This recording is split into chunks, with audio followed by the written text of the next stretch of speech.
ఈరోజు పొద్దున్నే 5 ప్లేట్ల పూరి అయితే ఆర్డర్ వచ్చేసింది. ఇక సడన్‌గా చెప్పేసిరండి. నేనైతే వాళ్ళు వెళ్ళిపోయారు అనుకున్న యూపీ వాళ్ళు గానీ, ఇక పొద్దున టిఫిన్ చేసి వెళ్తామని చెప్పేసిర్రు. ఇక అప్పటిదప్పుడు ఎట్లా అని చెప్పేసి ఫస్ట్ అయితే ఆలుగడ్డలు అయితే కుక్కర్‌లో పెట్టేసిన తొందర ఉడుకుతాయని, ఆలుగడ్డ సూన్ అయితే తొందర అయిపోతుందని చెప్పేసి ఇక కుక్కర్‌లో పెట్టేసిన. అదైతే ఇక పిండి అయితే కలిపేసిన. ఇకనైతే పూరీలు అయితే లాటిస్తాను నేనైతే.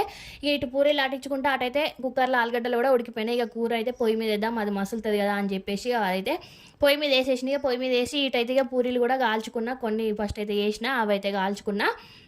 అయితే వాళ్ళెళ్ళిపోయారు అనుకున్నా గానీ, ఇగ ఇదైతే సడెన్‌గా జెప్పేసిర్రు. ఇగ దీని తర్వాతనైతే ఇగ నాకైతే మీల్స్ ఆర్డర్‌లు ఇవి ఏం లేవు అనుకున్నా గానీ, ఒక 10 నిమిషాలకైతే మళ్ళా ఫోనొచ్చింది. ఇది జేసుకుంటూ ఉండంగానే ఒక 20 చపాతీలున్ను 2 జుట్టుకోళ్ళైతే వండియాలని ఫోనొచ్చింది. సరే అని జెప్పేసి ఇగ ఆ దేవుడైతే నా అందునే ఉన్నాడు. మళ్ళీ ఆర్డర్ వచ్చిందని జెప్పేసుకొని, ఇగ ఇవైతే జేసి పక్కకు పెట్టేసిన. టకటక పక్కకు పెట్టేసి ఇగ ఫ్రెష్ అయ్యి, మళ్ళా పూరీలున్ను ఆ చికెన్ కర్రీ గూడా అండేసిన. అది నెక్స్ట్ వీడియోలో చూపిస్తా. మీరైతే ప్లీజ్ లైక్ జేసి వెళ్ళండి. మన ఛానల్ అయితే తప్పకుండా సబ్స్క్రైబ్ జేసుకోండి.